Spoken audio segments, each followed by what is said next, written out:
bit. I was born in Philadelphia. Um, grew up there. Went to college in New England. Moved around a bit, but ended up in the Washington D.C. area where I was until we started coming down here, and then until we lived here full time. So we've been here part-timers for coming up on 30 years, and have lived here full time for about 10. Professionally, I have a PhD in economics. I started out teaching at a university, then discovered that my temperament and my skills were much more useful in working on public policy. So I came to Washington, spent a long time there, rose to some pretty senior positions in government. I was Deputy Assistant Secretary of Energy, I was Assistant Director of the Congressional Budget Office. And then I left government service, went into consulting, and I retired from that, Senior Vice President of NERA Economic Consulting, a big consulting firm, in 2014. I think what I would want to highlight is that all through that I was basically giving advice to decision makers. I was in the policy office in the Department of Energy, worked in the office of the Secretary of Defense. When I was in Congressional Budget Office, we were basically taking up assignments from congressional committees, giving them advice. And it was always in terms of essentially, here are decisions that the policymakers are facing, and what will the consequences be if a decision is made one way? What will the consequences be if the decision is made another way? And that was pretty much what I did when I went into consulting. I'm very proud of the group that I built, which really at some points was, I think, pretty much ahead of everyone in our ability to give, kind of an objective and quantitative answer about some thorny questions like what would it cost to reduce greenhouse gas emissions, or what are the impacts of Trump's tax policy going to be. And I got to know and work with some of the top management of some of the world's biggest energy companies. I enjoyed doing that. Sometimes I was serving the courts as an expert witness, but always in all of this, what I was doing was giving advice to somebody else. And that kind of gets me back to your first question, which is that I think through all of that, I felt that I was increasingly, the advice was being ignored because decisions were being made more and more in Washington on a purely political basis. So one of my goals when I retired from consulting and was free was to write on my own about what I thought about various issues and policies. You gave me a start writing for the Talbot Spy. Then we set up our own journal called the Chesapeake Observer. But I was still, at that point, if you like, giving people advice. I was offering my opinions and suggestions about things. And I finally realized that if I was actually going to accomplish anything with what I think are some useful skills and experience, I was going to have to get in the game myself. We'd spent a good bit of time trying to decide where it was that we wanted to retire. And my retirement kept being put off a little bit, but I knew it was coming up. And as I said, we'd been living here for, at that point, 20 years or so, and knew that the house we were living in then was not one we were going to live in full time. So we had to make a commitment. And we realized that this is the place where we had built friendships, that it was a place where we had opportunities for service, that it was a community that we loved. And then on top of it, it's just a very special place in terms of the Easton in particular, being a small town in a rural environment, fields around us that we can get to very quickly, woodlands for all sorts of interesting activities, magnificent body of water nearby. So who would not want to live here? And you're a sailor too, right? I was, yes, for a long time. Yeah. Then finally it got to the point that I just didn't want to walk out on the bow anymore to untangle that jib. So we hung it up. It's about protection of the land and protection of the special character of the place that we live. One of the things I learned on the county council is that most of the important decisions that will decide our future here are actually made in the towns, not in the county. That is, decisions about land use and growth, if we focus on that particular topic. They're made in the towns. And that right now, I think the town of Easton, where I now live, is facing some really critical decisions about new development, and that I want to offer my expertise and my point of view in order to try to influence them to go in the right direction. Absolutely, I assume that it will grow. I don't think it has to grow, but I believe it will. That it's a great place to live. People are going to want to come here. People would like to have their children live here. So I do expect it to grow. The question is how it grows, where, when, and with what design. Yeah. And so I prefer to use the phrase sensible growth, because it hasn't yet been preempted by anyone else. And by sensible growth, I mean growth that, first of all, just describing it physically, preserves Easton's character as a small town. And it's a small town that is located in a rural area. We're surrounded by by farm fields, by woodlands, all the other things I mentioned. The second thing I mean by sensible growth is it's growth that actually enhances the quality of life for those who live here already. I don't think we should not be thinking about growing in ways that actually diminish the quality of life of those who are here already. Well, my first observation is that the lack of, what you describe as the lack of certain kinds of housing, low-cost, houses that can be afforded by someone who's earning $30,000 to $50,000 a year, or another set that could be owned by a professional who's more up in the $80,000 a year range. They do exist, but not all of them. But it's driven not by choices we make here, it's driven by the market. And the market that makes it difficult to find affordable housing here is one that simply makes land values so high because so many people want to come here. And that is a very difficult thing for any government to try to work against. And so if we think about affordable housing, there are ways to do it, but they all have to be paid for by someone. I would say we haven't had a whole lot of success with convincing developers that they should build affordable housing rather than things that they're going to make more profit on. Easton Village bought its way out of its requirement to build affordable housing there. The second thing is, if we're going to have explain that to people, because I think that's an important example. Okay, you're right. Not everyone knows that. When Easton Village was conceived, there were going to be space set aside for affordable housing. I don't know whether it was apartments or particular kinds of townhouses.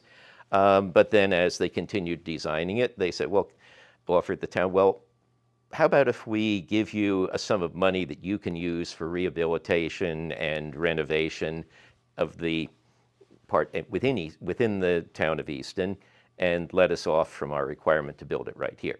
And it was accepted. Not necessarily a bad thing, because actually I would say that if we're going to think about affordable housing, we should be looking in the core of Easton, in the downtown area, where there are ample opportunities for infill housing, where the higher density would not be inconsistent or incongruent with the neighborhoods that it's going up around. And so I would tend to focus there. But it's going to mean that either charitable organizations or the town government or some other source of grants is going to have to pay the difference between the market value of that land and the cost of building those houses and what the audience is that we want to serve with it. So we can't just say affordable housing and have it appear. The second thing is, there are two kinds of affordable housing. One is cheap housing, that is, housing that is small dwelling units, built inexpensively with inexpensive appliances, and that are basically worth what you pay for. Even that's tough to do here with the regulatory requirements about things like sprinkler systems, et cetera, and the value of land, but that's one way to do it. The other one is simply to say, okay, we're going to subsidize, we're going to pay, this housing will be sold at below market prices.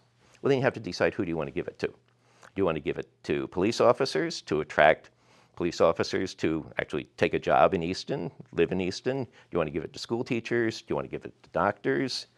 There are plenty of claimants, and it has to be, in that case, rationed by somebody. That's going to be some sort of a housing bureaucracy that we don't right now have. And so I'm not troubled by the fact that a whole lot of workers commute into Easton from Caroline County, say. It's a reasonably short commute by most standards. They're finding land that's cheaper, houses that are cheaper and bigger there. They drive into work, they drive home. That's the way every urban area works. And so there's some things that, so I think we really need to think through very carefully what our purpose is in affordable housing, whether there are other ways of achieving the goal, for example, of keeping police officers an opportunity to live in the community, and how much we can accomplish with that without, again, doing something like Poplar Hill is proposing to do, which is completely out of scale with any of the surrounding neighborhoods. How do you navigate that? How you navigate it, I think, is a different water analogy. You try to keep your head above water. I think the first lesson that I learned is, repeat myself from the beginning, it's the towns that have control over the rate of growth. That especially the town's ability to annex, almost without limit, since there is really little challenge that's possible to a decision of the town to annex. And that's clearly what happened with Lakeside, 10 times the size of the town that annexed it. The second thing I think I learned was we need to pay attention to the numbers. So we have 2,500 housing units going in Lakeside. Right now, not that much. Whatever is consistent with MDE's decision about limiting the wastewater discharge. So, maybe 200, 400 in the first stage. Not remembering that number exactly. But Lakeside has already shown its intention to keep applying for more and more growth allocation, more and more capacity and approvals for becoming bigger and bigger. Then you're absolutely right. If I look at the numbers on the other side, depending on how different people add them up, there is something between 1,000 at minimum or 1,600 at maximum housing units within the town of Easton that are either now approved, like the over 55 community just west of Easton Club East, or at the beginning of the approval process, like Poplar Hill.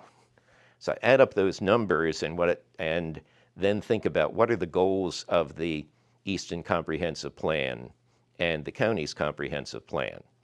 Well, those goals are, I think, well summed up in the statement in the Easton Town Plan that ideally we would want to grow at 1% a year in population growth. That would let us accommodate the infrastructure demands. It would allow, in particular, traffic, school building. Health is another entire issue, and the adequacy of our healthcare system to deal with that, really any population growth. When I put those numbers together, I come up with something like 10 or 12 years worth of growth at 1% a year already being preempted by what is now approved and what is asking for approval. And I don't think that's the right way of going about it. I think approving 400 houses at a time and letting the developer go from there is not best suited to creating the kind of town that we will be that the citizens who are here now will be most comfortable living in. I think we need to leave room in that growth plan for the kind of additional residential development inside what I might call the island, the area between Route 50 and the Easton Bypass. That's where a lot of the housing should be going, but it would have to be on top of all the rest of this growth unless we do something to rein in those proposals that are now before the county, and maybe even to take a more incremental approach to the build out of those things that have already been approved. Well, my views are my views. They haven't changed, but the scope of action for the town is very different than it is for the county. And that's why I've been concentrating on growth, and why the growth issue has made me think I can make probably an even more important contribution on the town council than I could have on the county council. The town council really does no jurisdiction over the schools. So although I have, strong opinions about that the schools should be providing a good education, it's not one that's going to be coming before me in the town council. Some other things are in the past. There may be some issues like that, related social issues that come up. But I think the choice here for the voters is, do you want someone who is a strong and effective spokesman to maintain sensible rates of growth here and protect the quality of life for those of us who live here? Is that more or less important to you than my opinions on other things, which are really outside the scope of a town councilman anyway? Well, I'm an economist. As I described, I've been giving decision makers policy advice for more years than I would want to admit. And that gives me, I think, both the training and the experience to deal with some of the most important issues that we're facing here in the county. I mean, leaving aside growth, we have some real financial challenges ahead of us. We have a AA bond rating that we want to keep.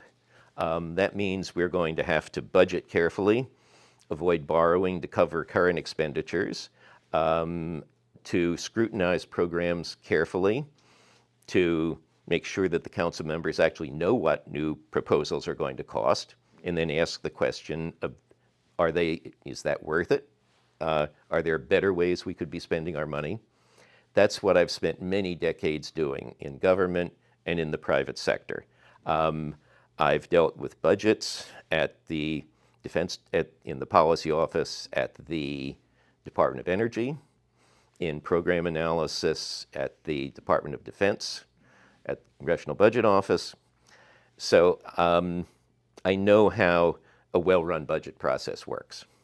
Second, I have been involved in tax policy in thinking about, what are the least burdensome ways of raising taxes if it has to be done. I have, in my consulting experience, worked on issues of economic growth, and even economic growth at the local level. I am trying in looking carefully at claims that business or residential development is going to lower taxes and such benefits to the community. Well, I've worked carefully on those things, and I think I bring a level of understanding of how development will affect the local community, and especially the revenues and costs of the town government. And so both that training and experience, I think, is unique.